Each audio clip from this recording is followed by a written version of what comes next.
Hello friends, tricks for all students में आप सभी का एक बार फिर से स्वागत है। दोस्तों, आज की इस वीडियो में हम आपके subject public administration in India का एक यूनिट है विकेंद्रीकरण, तो इसके सेकंड पार्ट को देखेंगे। देखो दोस्तों, आज के इस पार्ट में हमें भारत में जो स्वशासन था, जो भारत में विकेंद्रीकरण है, उसको हमें काफ़ी डिटेल में कवर करना है। तो भारत में विकेंद्रीकरण को हमें समझना है और भारत में विकेंद्रीकरण कैसा है। तो भारत में हमें स्थानीय स्वशासन के रूप में लोकल गवर्नमेंट, जो स्थानीय निकाय होता है, यानी कि जो सबसे निचले स्तर पर जो सरकार होती है भारत में, जो जैसे पंचायती राज, नगर पालिकाएँ, तो इसको काफ़ी डिटेल में कवर करना है। तो प्लीज़ दोस्तों, वीडियो को एंड तक देखना और इस वीडियो में काफ़ी अच्छे तरीके से, काफ़ी शॉर्ट तरीके से सभी पॉइंट्स को कवर किया गया है। तो प्लीज़ वीडियो को पूरा देखना ताकि आप अपनी पूरी यूनिट अच्छे से कवर कर पाएँ। तो फ्रेंड्स, जैसा कि आप जानते ही हो कि इंडिया में गवर्नमेंट के 3 लेवल हैं। पहला है नेशनल लेवल, दूसरा है स्टेट लेवल और तीसरा है लोकल लेवल। नेशनल लेवल पर है संसद यानी कि पार्लियामेंट और स्टेट लेवल पर है विधानसभा यानी कि लेजिस्लेटिव असेंबली। और लोकल लेवल पर यानी कि स्थानीय लेवल पर बात की जाए तो स्थानीय लेवल पर पंचायती राज और नगर पालिकाएं आती हैं। तो फ्रेंड्स, वीडियो थोड़ा डिटेल में होने वाला है, तो प्लीज़ वीडियो में एंड तक बने रहें क्योंकि ये टॉपिक आपके लिए मोस्ट इंपॉर्टेंट है। ये ना केवल आपको इस सब्जेक्ट में हेल्पफुल होगा, इसके अलावा आपकी जनरल नॉलेज के लिए, आपकी पॉलिटी के लिए ये टॉपिक बहुत ही ज़्यादा इंपॉर्टेंट है। तो आई होप आप एंड तक बने रहेंगे। भारत में स्थानीय स्वशासन संबंधी विचार प्राचीन काल से ही विद्यमान रहा है। कौटिल्य के अर्थशास्त्र में भी स्थानीय शासन का उल्लेख किया गया था। इसके अलावा ब्रिटिश शासनकाल में भी स्थानीय शासन के विकास पर बल दिया गया था। इस संदर्भ में लॉर्ड रिपन ने एक महत्वपूर्ण भूमिका निभाई थी, जिस कारण से उन्हें भारत में स्थानीय शासन का जनक माना जाता है। फादर ऑफ लोकल गवर्नेंस माना जाता है किसको? लॉर्ड रिपन को। दोस्तों, कहने का मतलब यही है कि भारत में स्थानीय स्वशासन का जो विचार था, लोकल सेल्फ गवर्नमेंट का जो आइडिया था, वो एंशिएंट टाइम से चला आ रहा है, बट इसका जो असली विकास है वो ब्रिटिश शासन काल में हुआ। अब आज़ादी के समय संविधान सभा में स्थानीय संस्थाओं या स्थानीय स्वशासन का जो ये मुद्दा था, वो काफ़ी वाद विवाद का मुद्दा बना रहा। संविधान सभा में स्थानीय स्वशासन को लेकर बहुत ही ज़्यादा वाद विवाद हुआ था। एक तरफ गांधीवादी चिंतक थे जो चाहते थे कि भारत में स्वशासन स्थापित किया जाना चाहिए, स्थानीय संस्थाएं स्थापित की जानी चाहिए, जबकि दूसरी तरफ थे डॉक्टर अंबेडकर, जिनका मानना था कि ये स्थानीय संस्थाएं जो हैं वो बहुत ही संकीर्ण दृष्टि की हैं या फिर ये सांप्रदायिक हैं। इनसे कम्युनल वायलेंस पैदा हो सकता है जो कि देश की एकता के लिए, यूनिटी के लिए खतरनाक हो सकती हैं। तो इस वजह से डॉक्टर अंबेडकर ने इसका बहुत ही ज़्यादा विरोध किया। संविधान सभा ने इस विवाद को सॉल्व करते हुए स्थानीय स्वशासन के विचार को डीपीएसपी यानी कि राज्य की नीति निदेशक तत्वों में शामिल किया। डीपीएसपी में शामिल कोई भी अनुच्छेद का मतलब यही होता है कि सरकार के ऊपर डिपेंड है कि सरकार चाहे तो उसको लागू करे, अदरवाइज ना करे। तो डीपीएसपी में एक नाम मात्र के रूप में उसे शामिल किया गया, अभी इसे लागू नहीं किया गया। इसे 1993 में जब एक अधिनियम बना दिया जाता है, 1993 में, अभी मैं आगे बताऊंगा आपको, तब ये लागू होता है और तब ये संवैधानिक दर्जा इसे प्राप्त होता है। तब जाके ये अनिवार्य रूप से पंचायती राज और नगर पालिकाओं के रूप में आता है। अभी इसे हम आगे समझेंगे। तो अभी तक हमने ये समझ लिया कि किस तरह से स्वतंत्रता के बाद संविधान में इसको शामिल किया गया, स्थानीय स्वशासन के विचार को। अब हम आगे बढ़ते हैं। देखिए फ्रेंड्स, आज़ादी के तुरंत बाद ही भारत सरकार ने 1992 में सामुदायिक विकास कार्यक्रम की शुरुआत की। इस विकास कार्यक्रम का लक्ष्य यही था कि राष्ट्रीय योजनाओं में, जो नेशनल लेवल की जो योजनाएं बनती हैं, उसमें ग्रामीण जनता को शामिल किया जाए। ग्रामीण जनता अपनी इच्छा से, अपनी स्व इच्छा से इन योजनाओं में पार्टिसिपेट करे। तो उसकी इच्छा को बढ़ाने के लिए सामुदायिक विकास कार्यक्रम चलाया गया, पर यह कार्यक्रम पूरी तरह सफल नहीं हुआ, जिसके कारण सरकार ने कुछ वर्षों बाद जनवरी 1957 में इस परियोजना की समीक्षा के लिए बलवंत राय मेहता समिति का गठन किया।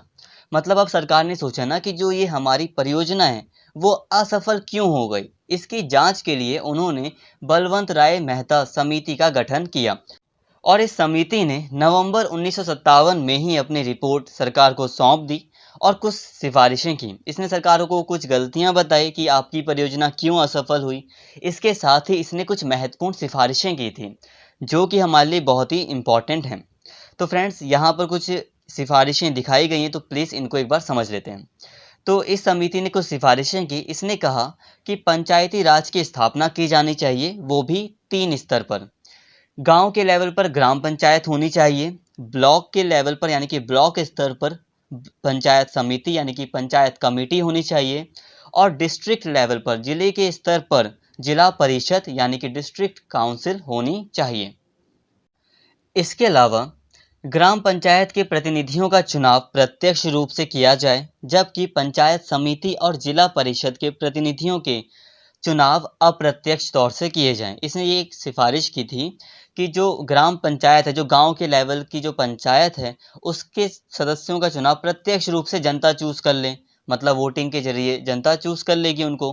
बट जो जिला परिषद है, जो पंचायत समिति है, उसके सदस्यों का चुनाव जो होगा वो अप्रत्यक्ष रूप से जो निर्वाचित सदस्य वगैरह हैं वही लोग कर लेंगे। इसके अलावा इसने एक अन्य सिफारिश ये की कि ग्राम स्तर के सभी विकास के कार्य इन संस्थाओं को सौंपे जाने चाहिए। मतलब विलेज के लेवल पर जो भी विकास का कार्य है वो इन संस्थाओं को ही दिया जाए। सरकार, राज्य सरकार खुद अपना मतलब डायरेक्ट ही वहाँ काम करने ना घुस जाए, इन संस्थाओं को वो कार्य सौंपा जाना चाहिए। इस समिति ने सिफारिश की कि पंचायत समिति को कार्यकारी कार्य करना चाहिए, मतलब सारा कार्य पंचायत समिति को करना चाहिए, जबकि जिला परिषद को सलाहकारी और पर्यवेक्षण संबंधी कार्य करना चाहिए। मतलब जिला परिषद का काम बस इतना होना चाहिए कि वो पंचायत समिति को कुछ सलाह दे। इसके अलावा जिला परिषद पर्यवेक्षण करे, यानी कि देख रेख करे कि पंचायत समिति या ग्राम पंचायत अपना काम ठीक से कर रही है या नहीं। बाकी सारा का सारा काम पंचायत समिति को ही करना चाहिए। इसके अलावा इसने एक सिफारिश ये की कि इन स्थानीय संस्थाओं को पर्याप्त संसाधन मिलना चाहिए ताकि ये संस्थाएं अपने कार्यों को बेहतर तरह से करने में समर्थ हो सकें। कहने का मतलब यही है कि इस समिति ने, बलवंत राय समिति ने सिफारिश की कि जो ये संस्थाएं हैं पंचायत समिति वगैरह, इनको पर्याप्त साधन दिए जाएं, मतलब जितना पैसा चाहिए, जितना रिसोर्सेज चाहिए वो पूरा अच्छे से दिया जाए ताकि ये अपने कार्यों को सही से कर सकें। तो फ्रेंड्स, इन सिफारिशों के बाद 2 अक्टूबर 1959 को राजस्थान के नागौर जिले में पंचायती राज व्यवस्था को स्थापित किया गया। तो मतलब कहने का यही है कि समिति ने अपनी सिफारिश की। अब सिफारिश उसके लिए कंपलसरी, सबके लिए कंपलसरी नहीं थी। जिस राज्य को मानना था उस राज्य ने मान लिया, जिसको नहीं मानना था उसने नहीं माना। तो राजस्थान ने सबसे पहले इसकी सिफारिशों को मानते हुए इस योजना को अपने राज्य में लागू किया। तो इस प्रकार पंचायती राज व्यवस्था को स्थापित करने वाला राजस्थान पहला राज्य बन गया। बट इस समय तक पंचायती राज वगैरह को या स्थानीय स्वशासन को लेकर पूरे देश में कोई खास कदम नहीं उठाए गए, जिस कारण से 1977 में 1977 में जनता पार्टी की सरकार ने पंचायती राज के संस्थाओं के संबंध में अशोक मेहता समिति का गठन किया था। अब इस समिति ने भी अपनी कई सारी सिफारिशें की, बट फिर भी सरकार ने उसकी सिफारिशों पर कुछ ज़्यादा ध्यान नहीं दिया, जिस कारण से सरकार तो चाहती थी कि स्वशासन के विचार को बढ़ावा दिया जाए गांव के लेवल पर, ग्रामीण स्तर पर। तो इसी कारण से सरकार ने समय समय पर कई अन्य समितियां स्थापित की, कई अन्य समितियों का गठन किया। जैसे कि 1985 में GV राव समिति का गठन किया गया, 1986 में LM सिंघवी समिति का गठन किया गया, 1988 में थंगुन समिति का गठन किया गया, 1988 में ही गाडगिल समिति का गठन किया गया। तो फ्रेंड्स, इसी तरह कई सारी समितियों का गठन हुआ, बट फिर भी अभी तक सरकार ने कोई ज़्यादा ध्यान नहीं दिया इनकी सिफारिशों पर। स्थानीय स्वशासन को लेकर देश में एक महत्वपूर्ण कदम तब उठाया गया जब संसद में 1992 में 1992 में पंचायत राज व्यवस्था से संबंधित 73वां संविधान संशोधन लाया गया, जिसे कि 1993 को संसद में पारित कर दिया गया। फ्रेंड्स, अभी तक हमने ये पढ़ा कि जो स्थानीय स्वशासन का जो विचार था वो बहुत पुराना है। ब्रिटिश काल में इसका थोड़ा विकास हुआ, इसके बाद इसे संविधान में शामिल किया गया DPSP में। इसके बाद पंचायती राज व्यवस्था को राजस्थान ने बलवंत राय मेहता समिति की सिफारिश के बाद अपने यहाँ लागू किया। बट अभी तक पूरे देश में कोई पंचायती राज व्यवस्था को लागू करना अनिवार्य नहीं बनाया गया था, क्योंकि ये उसे उस समय तक उसे संवैधानिक दर्जा प्राप्त नहीं था। बट 1993 में जब ये विधेयक पारित हो जाता है, 73वां संवैधानिक संशोधन पारित हो जाता है, तब पंचायती राज व्यवस्था को एक संवैधानिक दर्जा मिल जाता है, जिसके कारण अब सभी राज्य सरकारों के लिए इसे लागू करना अनिवार्य हो जाता है। तो आई होप यहाँ तक का बैकग्राउंड आपको अच्छे से समझ में आ गया होगा। तो फ्रेंड्स आगे बढ़ते हैं। तो अभी 73वां संवैधानिक संशोधन पारित किया गया, जिसके कारण संविधान में एक नया भाग जोड़ा गया, भाग 9। इसका नाम है भाग 9 का पंचायत। इसके अलावा इसमें कुछ प्रोविजंस को ऐड किया गया, कुछ प्रावधान को ऐड किया गया। आर्टिकल 243 से लेकर आर्टिकल 243 ओ तक के प्रावधानों को ऐड किया गया। इसके साथ ही इसमें 11वीं अनुसूची को संविधान में ऐड किया गया। आई होप यहाँ तक आपको क्लियर हुआ होगा। तो 73वें संवैधानिक संशोधन अधिनियम ने देश में 3 स्तर पर पंचायती राज व्यवस्था की स्थापना की। गांव के लेवल पर ग्राम पंचायत, ब्लॉक के लेवल पर पंचायत समिति और जिला स्तर पर जिला परिषद। तो फ्रेंड्स आइए अब इन्हें एक एक करके हम अच्छे से समझ लेते हैं। ये एक बैकग्राउंड था जो हमें समझना जरूरी था, वो हमने अभी तक समझ लिया है। अब हम इन एक एक को अच्छे से समझेंगे और इनके क्या कार्य होते हैं, इनके सदस्यों की क्या शक्तियां होती हैं, इसको जानेंगे। तो सबसे निचले लेवल पर है ग्राम पंचायत, यानी कि गांव के स्तर पर ग्राम पंचायत पाई जाती है। ग्राम पंचायत के सदस्यों का चुनाव ग्राम सभा के द्वारा किया जाता है। अब ये ग्राम सभा क्या है? तो फ्रेंड्स ग्राम सभा में गांव के जितने भी वयस्क लोग होते हैं, जिनकी एज 18 वर्ष से ज़्यादा होती है और जिनका नाम मतदाता सूची में होता है, वो ग्राम सभा के सदस्य होते हैं। मतलब 18 साल के सभी लोग ग्राम सभा के सदस्य होते हैं, बशर्ते कि उनका नाम मतदाता सूची में हो। अब ये ग्राम सभा के सदस्य वोटिंग के द्वारा ग्राम पंचायत के सदस्यों का चुनाव करते हैं। इसके साथ ही ये ना केवल ग्राम पंचायत के सदस्यों का चुनाव करते हैं, बल्कि पंचायत के यानी कि ग्राम पंचायत के सरपंच का चुनाव भी कर लेते हैं। सरपंच को बहुत लोग मुखिया भी कहते हैं, प्रधान भी कहते हैं। इन चुनावों में आरक्षण भी पाया जाता है। ग्राम पंचायत में 1/3 सीटें महिलाओं के लिए आरक्षित की गई हैं, जबकि 1/3 सीटें अनुसूचित जाति एवं अनुसूचित जनजाति के लोगों के लिए आरक्षित की गई हैं। अब हम बात करते हैं ग्राम पंचायत के सदस्यों की योग्यताओं की, कि इनके लिए क्या क्वालिफिकेशन होनी चाहिए कि कोई अगर ग्राम पंचायत का सदस्य बनना चाहता है। तो जो भी व्यक्ति ग्राम पंचायत का सदस्य बनना चाहता है वह भारत का नागरिक होना चाहिए, 21 वर्ष की आयु पूरी कर चुका हो, वो दिवालिया या मस्तिष्क से मतलब बेकार ना हो, मतलब पागल ना हो, बैंकरप्ट ना हो, गांव में 1 वर्ष से अधिक समय से वो रह रहा हो और विधानसभा के मतदाता सूची में उसका नाम हो। इसके अलावा सरकारी कर्मचारी वो नहीं होना चाहिए। 73वें संवैधानिक संशोधन के द्वारा इनका कार्यकाल 5 वर्ष निर्धारित किया गया है। ग्राम पंचायतों का जो कार्यकाल माना जाता है वो 5 साल का माना जाता है। वैसे तो अगर देखा जाए तो ये 5 साल से पहले भी मतलब समाप्त की जा सकती हैं, इसके अलग प्रावधान है, इस पर अभी हम ध्यान नहीं देंगे। अब हम बात करते हैं ग्राम पंचायतों के सदस्यों के कार्यों की, कि आखिर ग्राम पंचायत और उनके सदस्यों का क्या कार्य होता है।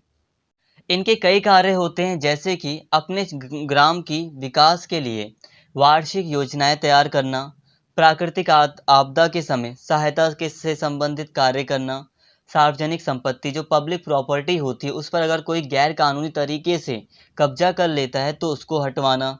इसके अलावा कृषि का और बागवानी का विकास करना, गांव में मत्स्य पालन जो मछली का पालन होता है यानी कि मत्स्य पालन को बढ़ावा देना, उसका डेवलपमेंट करना, चरागाह का विकास करना, सड़कों के किनारे पेड़ों को लगवाना, जल वितरण प्रणाली का बेहतर तरीके से व्यवस्था स्थापित करना कि जल सभी को उपलब्ध हो सके।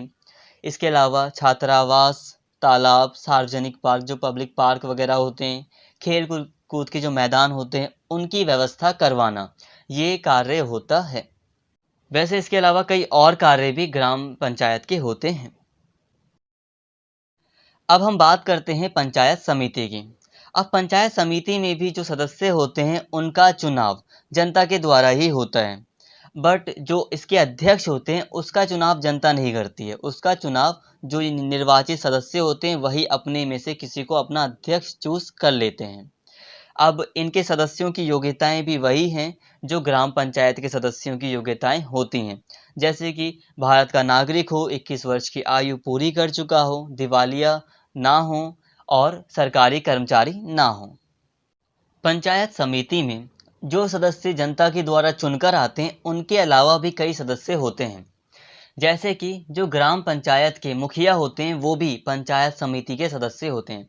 देखो फ्रेंड्स, पंचायत समिति एक बड़े लेवल की समिति है, ब्लॉक के स्तर की। इसमें कई सारे ग्रामीण इलाके आते हैं। इसका मतलब इसके क्षेत्र में कई सारे ग्राम पंचायत के मुखिया आते होंगे, तो वो मुखिया पंचायत समिति के सदस्य माने जाते हैं। इसके अलावा मान लीजिए कि पंचायत समिति का एक क्षेत्र है, वहाँ से कोई एक व्यक्ति राज्यसभा का सदस्य चुना गया है, तो वो भी ऑटोमेटिकली पंचायत समिति का सदस्य माना जाएगा। इसके अलावा लोकसभा का हो या विधानसभा हो, उस क्षेत्र से कोई भी सदस्य जो लोकसभा का सदस्य है या राज्य की विधानसभा का सदस्य है, उस क्षेत्र से जहाँ पर पंचायत समिति है, तो वो भी पंचायत समिति का सदस्य माना जाएगा। अगर हम इसके कार्यों की बात करें तो पंचायत समिति के कुछ कार्य इस प्रकार होते हैं। शिक्षा, स्वास्थ्य और कृषि से संबंधित इसके कार्य होते हैं। इसके साथ ही केंद्र और राज्य सरकार या फिर जो जिला परिषद है, इसके द्वारा कोई भी कार्य इसको सौंपा जा सकता है और वो कार्य ये करती है। इसके साथ ही पंचायत समिति अपना एक वार्षिक योजना बजट पेश करती है। इसके अलावा पशुपालन, मत्स्य उद्योग जैसे उद्योगों को ये प्रोत्साहित करती है। गांव में या जो ब्लॉक लेवल पर ये है, तो अपने इलाके में गरीबी उन्मूलन कार्यक्रमों का निर्माण किया जाता है इसके द्वारा। जल प्रदूषण की रोकथाम करना इसका एक महत्वपूर्ण कार्य है। तकनीकी प्रशिक्षण और व्यावसायिक शिक्षा का, यानी कि बिजनेस लेवल की जो शिक्षा होती है, एजुकेशन होती है, उसका विकास करना इसका एक कार्य है। इसके अलावा SC ST के कल्याण हेतु, जो अनुसूचित जाति और जनजाति के लोग हैं, उनके कल्याण हेतु जो भी योजनाएं सरकार लागू करवाना चाहती है, वो योजनाएं पंचायत समिति के द्वारा लागू की जाती है।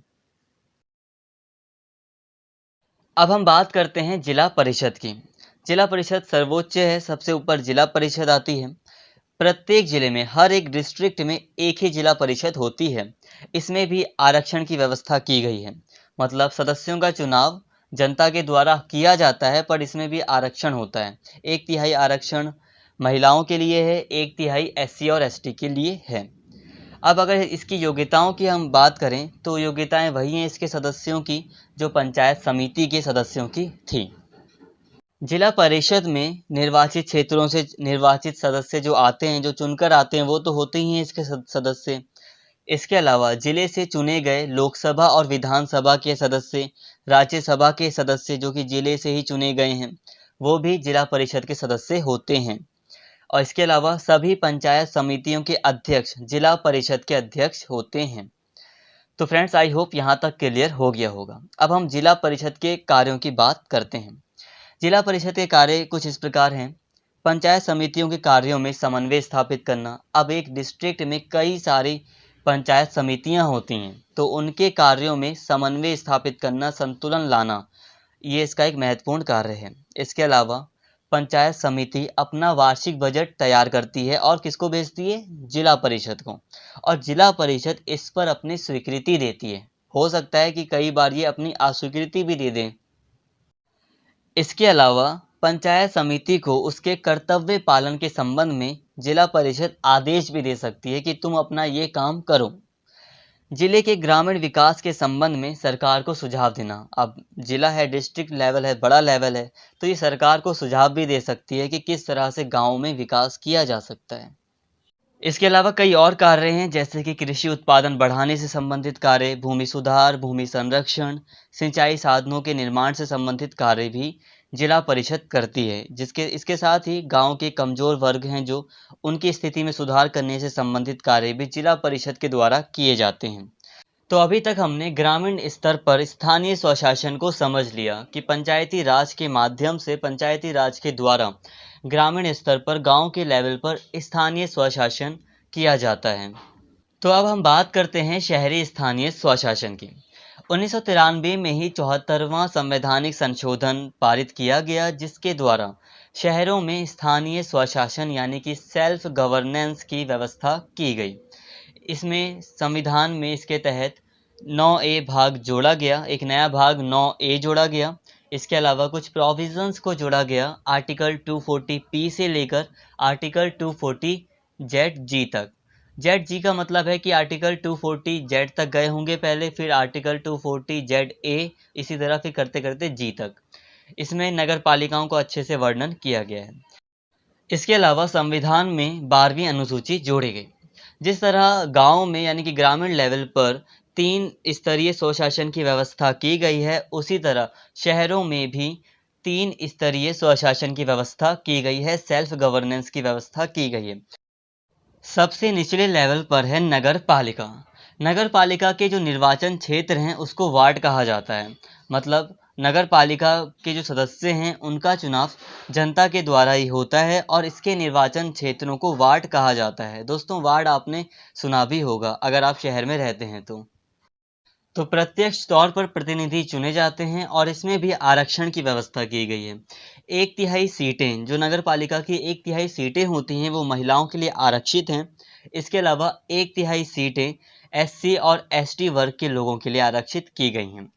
नगर पालिका के सदस्यों के अगर हम कार्यों की बात करें तो इसके कार्य बहुत सारे हैं, जैसे कि सड़कों और पुलों का निर्माण करवाना, आर्थिक और अपने क्षेत्र में आर्थिक और सामाजिक विकास संबंधी कार्य करना, स्वास्थ्य, स्वच्छता और सफाई आदि का प्रबंध करना, पर्यावरण का संरक्षण करना और जो इलाके में कमजोर वर्ग के लोग हैं उनके हितों की रक्षा करना, निर्धनता उन्मूलन संबंधी नीतियां बनाना और जो घरेलू उद्योग हैं, छोटे उद्योग हैं और व्यापारिक गतिविधियां हैं उनको प्रोत्साहन देना, ये इसके कार्य हैं।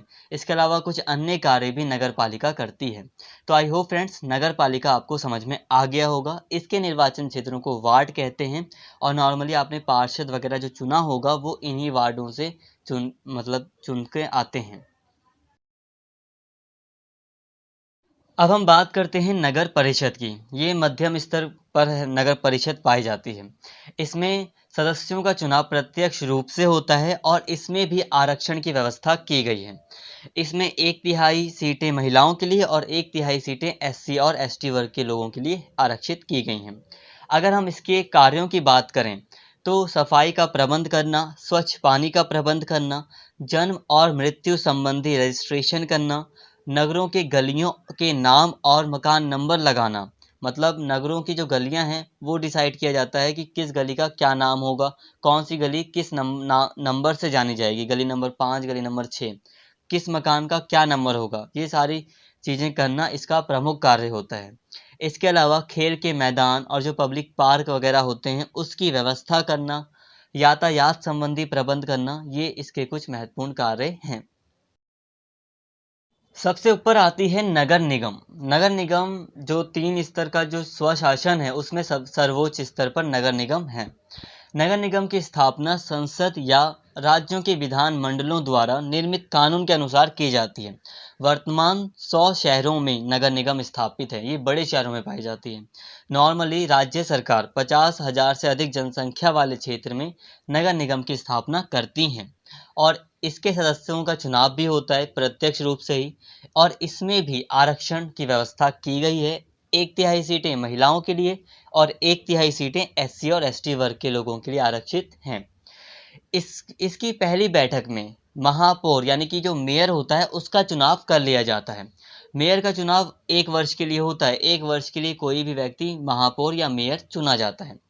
इसके सदस्यों के या इसके कार्यों की बात करें तो सफाई का ध्यान रखना, गंदी बस्तियों का सुधार करना, जल निकासी का प्रबंध करना, टीके लगाना, पार्क बनाना, शादियों का पंजीकरण कराना इत्यादि इसके कुछ प्रमुख कार्य हैं।